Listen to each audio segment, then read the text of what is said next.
Well, thanks for staying with us. The conversations begin now. Joining us in our studios as we look to review headline stories and discuss issues in the news is the editor-in-chief of the Daily Courier newspaper. I like to call him the ever-mercurial, Seun Oni. Good morning to you, and a happy new month as well. I wish you the same, a very happy new month, and always a delight to be on ADB and Money Express. All right, without further ado, let's begin with some of the brighter stories before we dig into some of the political bickering between bigwigs on the political scenes. One of the reassuring stories, particularly for athletes in the country, is looking at the way the senior football team and basketball teams have received presidential welcomes. The latest of which was done by the Vice President representing President Bola Ahmed Tinubu. It seems as though the standard is now pegged at $100,000, a 3-bedroom apartment, and the conferment of national honors. What does this do for the sports landscape, and does this in some way rebuild the lost hope in those who make the country proud? A beautiful sight to behold, if you may ask me. Again yesterday, following up from what the Super Falcons actually benefited and enjoyed. I love calling it a shower. It has not gone without its own backlash, of course.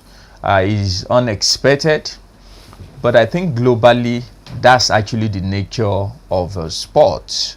They always get that what some will call outrageous treatment, because people are trying to place them side by side with, for instance, the protesting ex-military men yesterday in front of the Ministry of Finance, that if such treatment were meted to them, they wouldn't be on the street after serving the country, some for 25, some for 30 years. Having said that, we must also factor in, first, the patriotism involved. Secondly, the nature of an average sport person. An average sport person has a life cycle in the sport arena maximum for 20 years, and it's even much more a smaller time because of the type of sporting infrastructure we have here. Many never discover their talent until they had reached maybe 20, some even getting close to 30. So we have that issue. But all said and done, I think it's a good one. It will encourage everyone who is an athlete to be patriotic, to aim for the highest, because you know that your country will also honor you in the manner and nature we have seen. $100,000 if you convert it to the market value today, is somewhere in the region of 153-55 million naira. 3-bedroom flat, and what else? National honor. National honor, OON. Of course, it's no mean feat. It's a big one. So we must give it to the president. You know, we've had presidents before now where the norm is for the nation to promise, and years later we'll be hearing that those promises have not been fulfilled. So particularly for female athletes, because I remember seeing an editorial on how Choma Ajunwa was promised bedroom flats and some cash, but it took 25 years down the line for her to receive that honor in Lagos by the Lagos state government. So I quite agree with what you're saying. But it may seem as though there's been a shift in culture, particularly under the President Bola Ahmed Tinubu administration. It looks as though his administration has somewhat prioritized sports. There have been some rejigs as well. The change in having a minister and whatnot. What does this speak to the intention? Good intention. I love the term you used. We've seen changes here and there. This is the first time after a very long time that we don't have a sitting minister overseeing sports in Nigeria. We have a director of the Sports Commission. Alhaji Shehu Diko, who is in charge of that parastatal of government. But have we seen that translated into serious architectural framework and permutation in terms of sports infrastructure? We haven't. Some might actually argue that things like that will require budgetary interventions before we can start seeing that. But we need to start seeing some serious framework that suggests that we are a very serious people that know that sport is now a big business, and we are doing everything possible to take advantage of the business side of sport. Bear in mind that almost 70%, if not more than 70% of the population of the country currently are youthful people who can actually find a way to express their latent, their hidden potentials using sport as a tool. So we have not seen that. That is what we want to see. So having doled out these billions of nairas on a few athletes, what are we putting in place to ensure that we now have a multiplier of this type of asset? While I was growing up, for instance, as a young person, I could recollect that anytime the Milo basketball tournament, I don't know how many people actually participated in that sport. Anytime the Milo secondary school tournament is coming close, our basketball court in St. Augustine's secondary school, St. Augustine's College in Kabaden, usually begins to buzzle. You see people practicing, working extra hard to ensure that our school qualifies for from the local government to the state to the regionals, and you see that burst of energy. It's a school that gives so much attention to sport. Our volleyball, we have 2 teams for the volleyball team. We had footballers, and I have a classmate who later on played for the country. So I have a junior, Kayode, who played also at the national level. So it's because of the sporting infrastructure the school had at the time. I really don't know the state of the school today. So we need to have a multiplier of this type of facilities. And the situation in the FCT is even very, very alarming.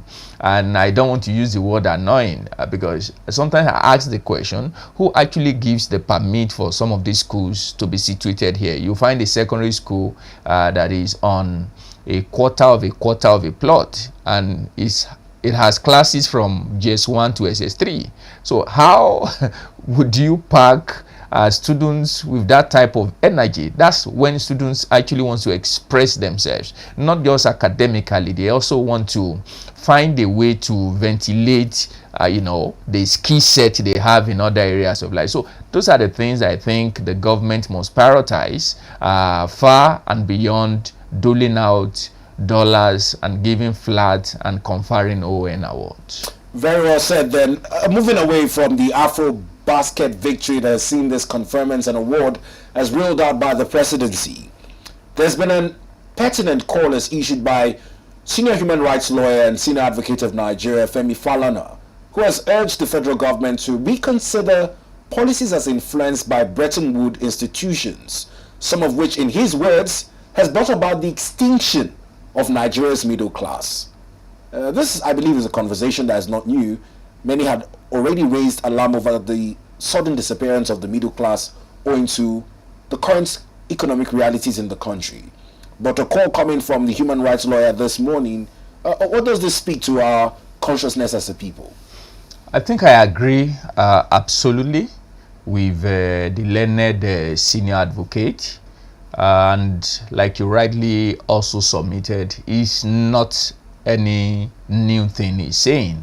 I could recollect I used to have a professor in the university, Professor Ako. He's a professor of economics, and he always tells us that the Bretton Woods institutions, the IMF, the World Bank, and the rest of them, that they are a cancer to the economy of any nation where you allow them to run the short. But later on, when I started studying myself, I discover also that their role is usually adversary. So it is now for you to take the template and use the ones that are relevant or useful to your economy, and you dump the ones that are not. And the issue actually is the conversation around what we call the middle class. I think it's one that the federal government really needs to take very seriously. The policies of government that has actually given the economy, the Nigeria economy, a leeway now to now begin to recover from the rot and the nadir he suffered in the past, let's just say, 2 decades, as quite encouraging as those policies really are. When you talk policies about the FS unification, policies around the subsidy removal, and in maybe in a few months from now, when we now implement the tax policy, now starting in January of 2026, we might begin to now see the economy now leaving those wings that have been clipped for many years. We have an economy who has wings but cannot fly, right? So what this policy has actually done is to help it clip its wing, so that from those things that are tied it down, so that it can now fly. But far and above that, we must realize a few economic fundamentals in the country. The first one is that we pride ourselves to be a mixed economy nation. Okay, so what that means is that while you allow capitalists to have a free reign in how they conduct their businesses in the country, the government must also find a way to ensure that while capitalists are going about conducting their businesses, they don't do it at the expense of the citizenry. That is still missing. Okay, our economic policies are churned out in a manner that suggests that we are a purely capitalist country. So for instance, we remove subsidy, and in course of removing subsidy, we are taking money from people who are receiving government resources and not bringing the fuel. We now empower people who say they are now bringing the fuel, but they can now sell at any rate they deem fit. That itself is an anomaly in any economy. You know, we don't get that in any sane economy. Even the capitalist economy will still find a way. That's why you subsidize the poorest of the poor. You don't empower the bourgeois in such a manner that people who have a little resources, they now take from the poor and take from the middle class, and those who used to be in the middle class now find themselves in the category of the very poor. And that's what we are saying in the country. I heard Mr. President a few days ago appealing to state governors to begin to water the grasses at the grassroots. And I said no. And I was very happy. Barrister Femi Falana also alluded to that fact. You don't sit at the federal level and assume that the governors will do the right thing. What you do is that you model that right thing you wanted them to do. And I've always been hampering on that. And I won't be seriously surprised if the so-called social interventions that the federal government have been mooted about for over 2 years now, if they reintroduce it months into the next general election.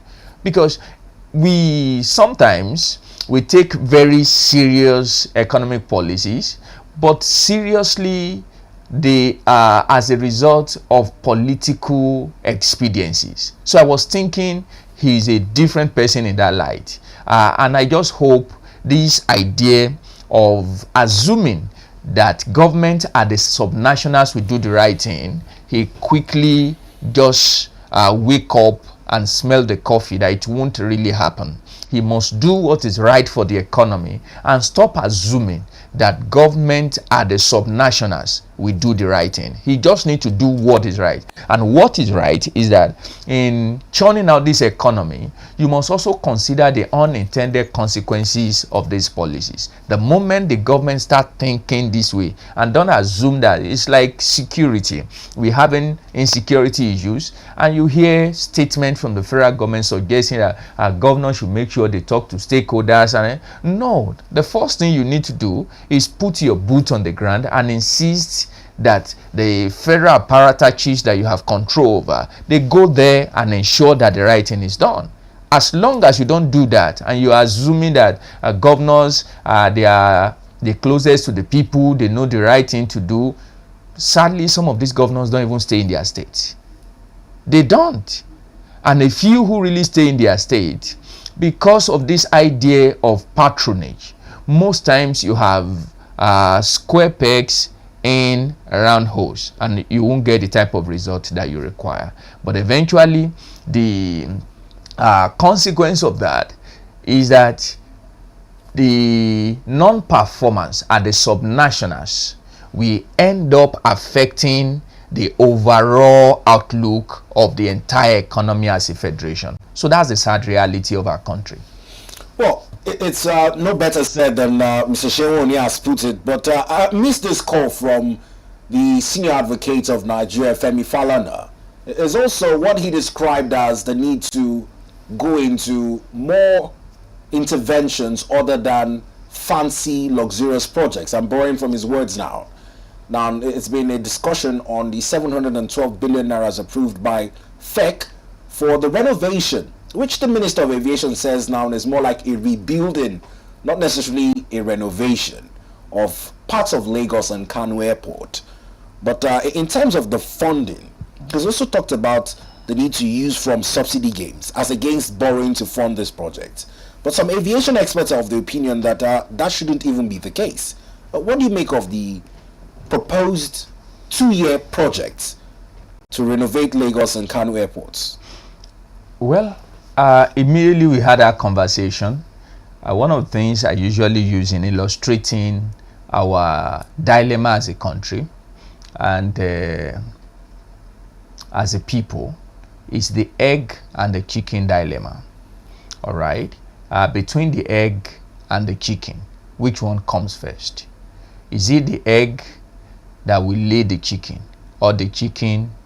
Is it the egg that will hatch into a chicken, or the chicken that will lay the egg? We always have that.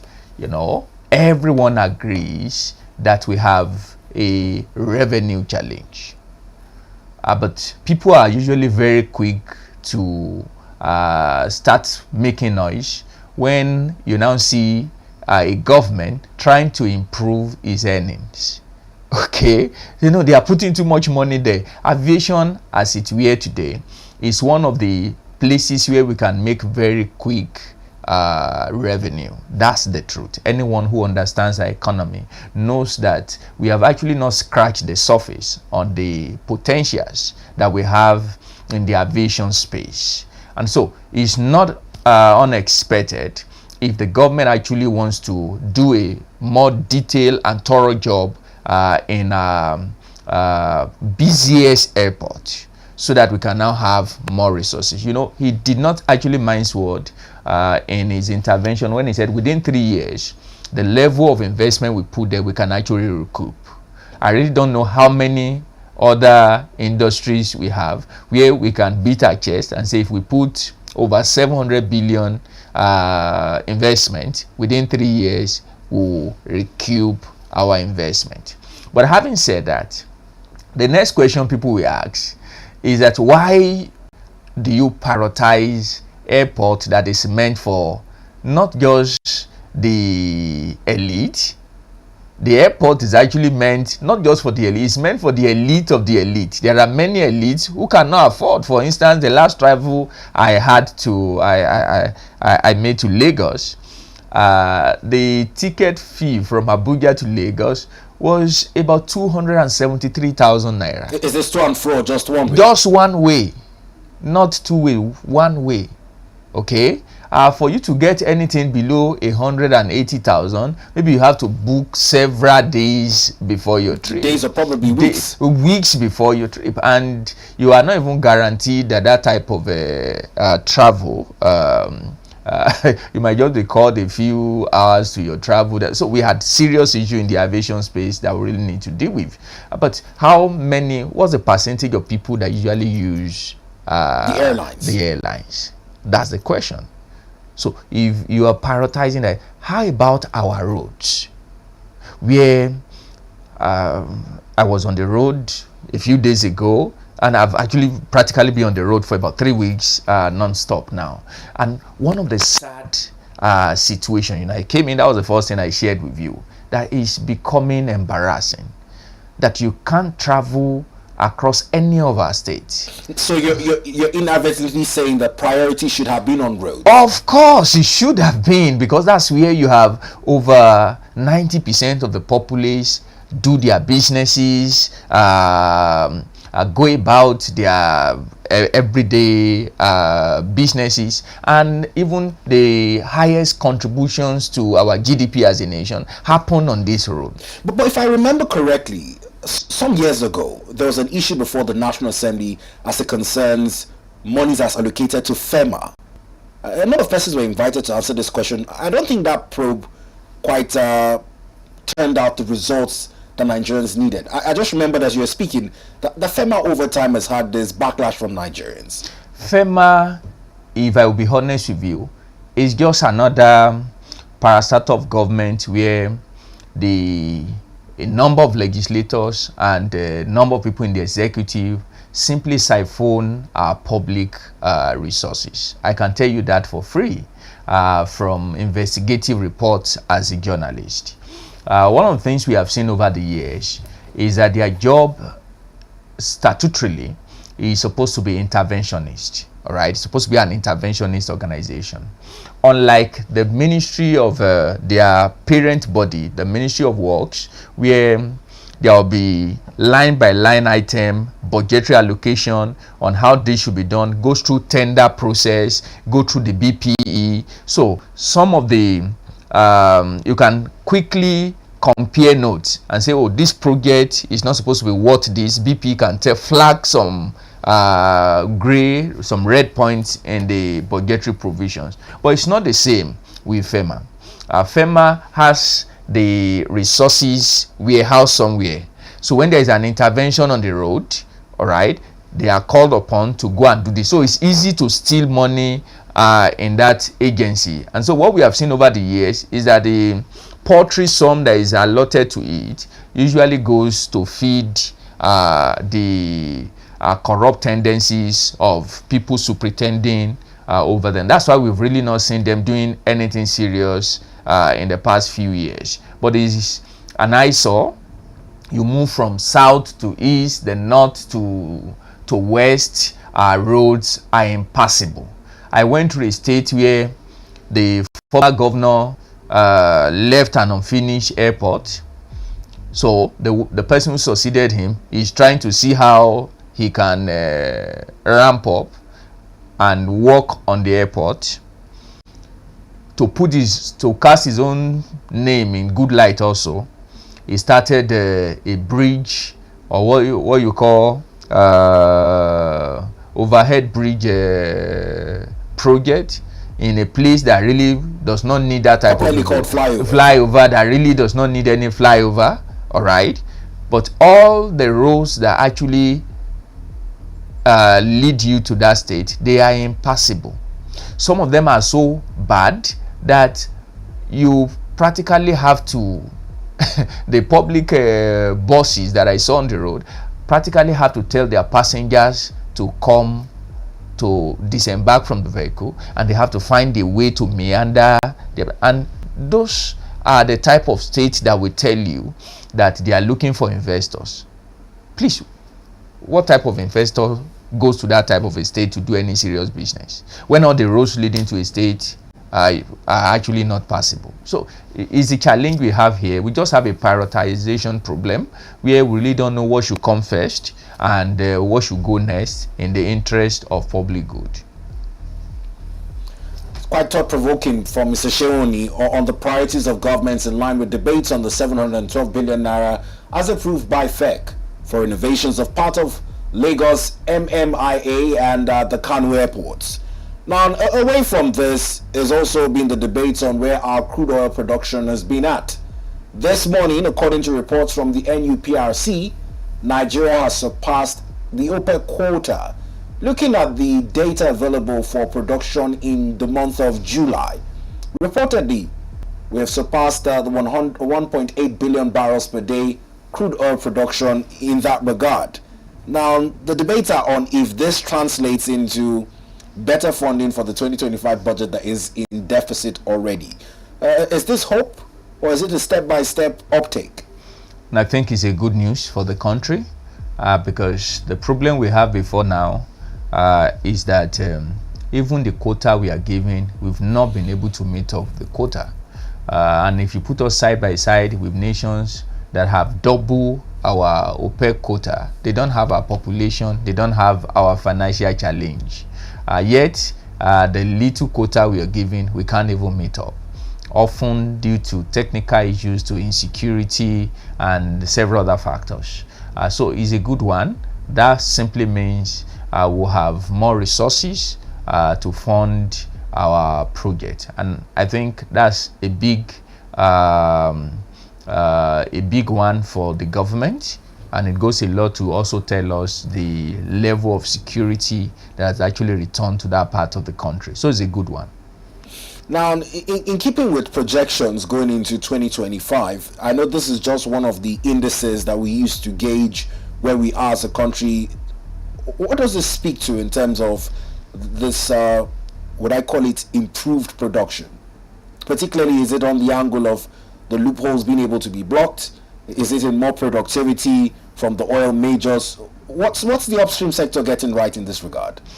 I think many things. That's why I said first we have to give it to the federal government, because a major problem that has limited how much we can produce is not actually the OPEC issue, because as much as people have pushed, let's talk to OPEC so that OPEC can actually increase our daily quota. Even the quota they've given us for many years, we have struggled to consistently meet up with the OPEC quota. And a major reason for that is actually insecurity. All right. Another major issue is that we have technical issues when it comes to the transportation of of our crude. I think a third major issue is that at some point we're having some of the major players closing their shops in the country. So I think what we are experiencing now, we have not heard the type of security concerns that we've been dealing with as a nation for a while. So that will definitely account for the reason for the increase in the production. Also, in the past few weeks, the past few months, we have also been hearing about some of the major giants who had actually given up on their production here, coming back to do business here. So definitely to reflect in the production as a country. And in part also, you must also give it to the fact that we now have a major refinery in the country that is taking a huge chunk of the crude that we are producing. Is that actually correct? Because there are some reports that Dangote continues to source for a large portion of his crude outside the country, despite the Naira for crude deal and whatnot. That's exactly what I was about to also add. That is a huge refinery that even the local production have not been able to meet up with his requirements. So it still sources for some of his crude in the US and in other parts of the world. So why we are frantically looking for buyers before now, and when you have some global challenges, it quickly affects our production level here. But what we have now is that we have a stakeholder who in one single full swap can actually buy everything we are producing as a country. And so that itself is a plus for us. So I think these are some of the factors that actually had accounted for the increased production we are experiencing. Well, let's leave some of the socio-economic issues on lineup and delve into political headlines making the rounds. Earlier on the front page of the Daily Times was a headline that read 2027, Umahi asks Southeast to forget presidential ambition. It's coming at a time when you talked about the state of our road.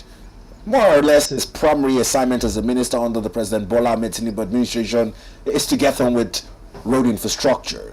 But lately, we've been seeing more of politicking by key actors in the government ahead of 2027, about 15 months away from the election. What do you make of this call by the Minister of Works to the southeastern part of the country where he hails from to forget about their presidential ambitions? The increased optics about politicking can, of course, not be disconnected from the current reality we have in the polity. The first 2 years of this administration, it has had it very cozy because you had virtually all the opposition political parties bleeding. You have the Labour Party in turmoil, the PDP is in tatters, and the other smaller political parties have not been able to find their voices. But the past few weeks, we are beginning to see a semblance of a serious opposition in the clout of ADC, and they are throwing jibes every other day. El-Rufai is busy. Many have said he has turned himself into a content creator because every other day he's pushing a narrative, whether truthfully or otherwise. But it has put the government on its toes. Yesterday, I saw the National Publicity Secretary of the APC writing a rebuttal to El-Rufai's take. And because of the clout of the people in ADC, you usually see them on major platforms where their opinions travel very wide and fast. So you expect players in this government. He's a minister for works, Umahi for instance, but don't forget also that he's first a politician. So while doing his ministerial duty, he will have to politicize, and that's what we are saying. To the southeast, I think is their constitutional responsibility. Most of the gentleman agreement of zoning is just what it is. It's not a constitutional arrangement. It's not binding on anybody. So it means anybody from any part of the country, in fact, someone from Lagos can also throw his hat in the ring come 2027 that he really wants to vie for the #1 seat. But the APC seems to be frowning at that. They have also allegedly accused El-Rufai and Alhaji Atiku Abubakar of threatening this gentlemanly agreement on power rotation and should be considered as a threat to the nation's unity and peace. I think those are simple political statements. Constitutionally, nothing stops anyone from contesting in any of the electoral circle. Nothing stops anyone. But it is true that political parties usually sit down, have gentleman agreement. But in the end, it's going to be electorate, Nigerians from every part of the country, the 36 states, including the FCT, who will decide who becomes their president after 2027. All right, and no individual, and I dare say no political party, has that power to foist or insist that is only a certain part of the country that can produce the president. So they can just make those political statements, but eventually it's going to be Nigerians who will decide who gets what and how. Before the 2023 election, we also have such very loud statements such as Nigeria is a secular country. We can have a president who is a Muslim and have a vice president who is a Muslim.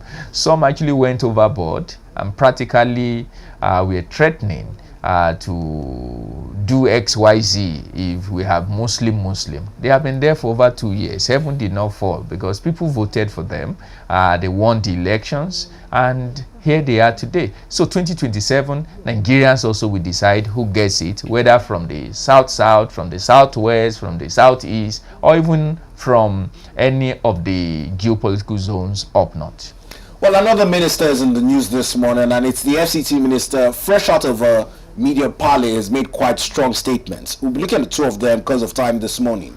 The first one is ahead of the PDP's convention in November. It's on the position of the Southeast zonal elections as well. He's queried the what I call it the justification for those elections in some sort, and it's of the opinion that this peace in the party is temporary. Because in his words, he said that the crisis in PDP is over for now. Emphasis on the noun. What do you make of all these agitations from certain regions, their elections in some sort, and how it affects the larger party structure going into the convention? I saw your colleague Chijoke there yesterday. Yes, he was. And I saw how they were actually trying very hard to make him put in more information that will help us make a whole lot of sense out of the political permutations in the country. I think a lot of people are not giving Wike his flowers when it comes to both political and legal issues. I think he has a knack for navigating through what looks like a complex political web. You have to give it to him. Not many people have that ability in our polity, and you have to give him his flowers. The PDP, up to this morning, I was just trying to study and read some of the news that is in the public space about the political party. I think Wike is actually right. What we see in the PDP today is more like everyone just waiting for the right time to express, ventilate his own frustration.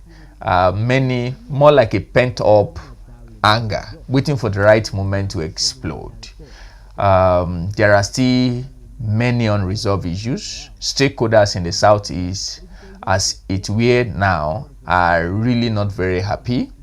Stakeholders in the North likely still felt they are not fully in charge of their own destiny in the party, and the exodus of highly respected chieftains from the party tells you that something is actually not right with the party. But I'm also very glad that there is hope to remedy the situation. I look at their timetable that was released a few days ago, leading to the neck of the party, and I saw that they were very careful in making provision for zonal and regional stakeholders to have a JOJO, because that is the only way to wriggle out of the mess PDP has found itself. They must find a way to lock themselves at regional levels, lock themselves in a room, maybe throw the key somewhere and just talk to each other, iron situations out, because all the crises you see in all the political party can be summarized with just one word: interest. Interest. Interest. So if everyone can come under a room at the regional level, at the zonal level, see how they can do give and take, all right, at that level. By the time they now start coming to the geopolitical zone and they also have that conversation, I think all hope might really not be lost in the Ibadan, the forthcoming Ibadan convention. All hope might really not be lost if they are honest enough to talk rather than imposing and foisting maybe the louder interest on the not too very popular people or not very powerful people. We might see a semblance of peace going forward. Let's touch on the other comments he made. He also talked about the former VP Alhaji Atiku Abubakar. He lampooned him for being a serial defector, and by extension called the ADC a camp of nomadic politicians. What do you make of his position on Alhaji Atiku Abubakar's most recent defection to the African Democratic Congress? Sadly, all the adjectives he actually used, in my opinion, they are correct. And when he made the allusion that he would have been more bothered if you have Nigerians who had never been trusted with political offices come out that they want to salvage the country maybe on a platform, you might give them the benefit of the doubt. But when you have people who had virtually all their adult life in public offices and have really not made a difference in all they have done. For instance, I was in Kaduna over the weekend, Friday, Saturday, and something you can see that is so palpable everywhere is peace. But someone was there for 8 years, and it's about bloodletting, one negative story or the other. I can begin to pick characters who are now in the ADC, what's it called? Coalition today. If I pick Atiku like he did yesterday, I might really not have very, very temperate words like he even tried to do. But I think all said and done, the positive about the coalition, like I was telling you, is that we had a sitting administration that really don't have any alternative platform to put them in check and ensure that they are doing the right thing for the populace. I think that itself is not good for a democracy where you have just one political party calling the shot. No one puts it on his toes. So the advent of ADC for me is that it seems government officials are sitting up. We saw the dialogue in Kaduna where the federal government had to send his top echelon from the northern part of the country to sit in a room, talk with major stakeholders drawn from across the states up north.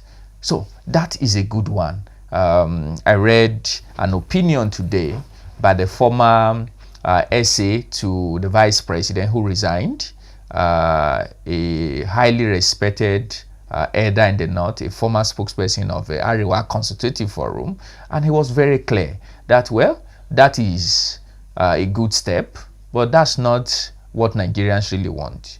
Nigerians, in the remaining months that the administration really has left for the first tenure, must ensure that the pains, the economic pains, that they also have actually agreed that there is economic pain, they must see how to alleviate it. Nigerians want to see insecurity that has actually not been properly controlled in part of the north, part of the south, to be reined in. And if they can do this, they might really not need a town hall meeting. All they will just need is Nigerians from all walks of life saying that, wow, maybe we had the first 2 years of pain, but we are now having the last 2 years of gain. He said that's the right thing to do, and I agree. And I think that's a good thing about the ADC. But when you talk about jumping from one place to the other, it's not really a good one, especially when you are hitting 80 as a statesman. You should be circumspect. What legacy do you really want to leave? Now, time, I'm afraid, is not our friends, and in order of priority, this topic ought to probably have been the first, because there's so much going on in the country that there's little or less attention given to education.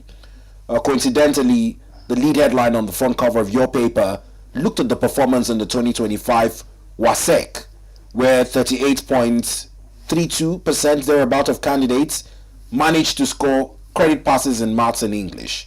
Some parents are blaming CBT. There's been a lot of blames thrown around the corner, but overarchingly, what's happening to the quality of education, particularly with performance in such exams? It's not a good one for our future as a country.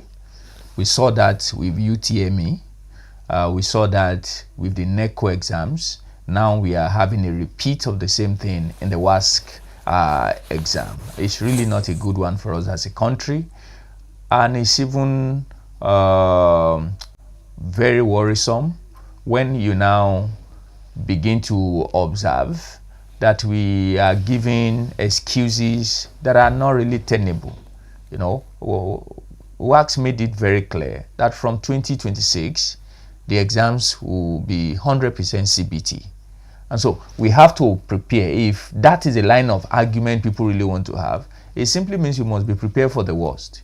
If it is not 100% CBT and we are seeing this level of failure, maybe to put it in context, no Nigerian university we accept you for a degree course if you don't have English and mathematics, to put it in context. So what that means is that less than 40% of students who wrote the WASSCE that was just released will be qualified to go into any university. That is a contest, okay? And we need to wake up and ensure that the right investment they are actually made to salvage our educational sector from this free fall that we are experiencing, because it gets bad from one year to the other. The level of failure last year was not this high. I think the only positive we saw in the result this year is that exam malpractices, the percentage of exam malpractices actually dropped. But then again, there were over 192,000 results. I was well quoting the figure again, but the number is still scary. You have more than almost 120,000 incidences. So that's very alarming. And schools, teachers, we know these things are very rift everywhere, where schools collect money from parents for the purpose of exam malpractices. That tells you a moral issue also at that level. So it's a whole gamut. The government has its role to play. Parents have their role to play. Teachers at the school level also have their role to play. But it's actually the duty of the government to ensure that they bring all the stakeholders in the educational sector together and have the right conversation, put the right things in the mix so that we can have improved performance in the coming years. Well, I believe this is one that starts a conversation with the role of parents as well. A bulk of the work seems to be passed to the educational institutions. Do you see parents needing to be up on their games? Would it be alternative summer classes, home tutoring? What added sauce we need to put into this mix to ensure that the quality of performance in wards and children improve in the coming years? That's why I actually use the word multi-sectorial. You have many people involved in getting this done. Why a lot of the blames might go to the government, but parents have their work cut out for them, because, for instance, it is not the government that will ensure that when children get home, they prioritize their academics and they are not sitting on the screen watching just programs every other day, fondling with phones, because that's what we see these days, young people fondling with phones. We see secondary school students opening Instagram, opening all kinds of pages, dancing, singing, doing all of those valuable hours that should have been devoted to their academics. And I think these are issues that government really might really not have the control over. Parents, we have to do their own part of the deal. It's a multi-sectorial thing. Government will do its part. The schools will do their own part. The school administrator, as it were, we have to do their own part. I've seen situations where we have schools where the major subjects, English and mathematics, because they won't pay, we will have to depend on part-time teachers who sometimes might really not show up at the right time. Because likely the exams, people really don't think in many centers that is a test of their students' knowledge. They just felt it's something that at the end of the day, they pay well, they can help them get it done. And so that's why we have the high number of exam malpractice we have, and it's across the country, by the way. It's not just limited to a part of the country, it's spread across the country. So it's an issue we must all sit together and see how we sort it out. Well, thank you very much for starting the conversation with us this morning. We appreciate you and wish you the best of the rest of your day. Thank you so much. Always a pleasure to be here.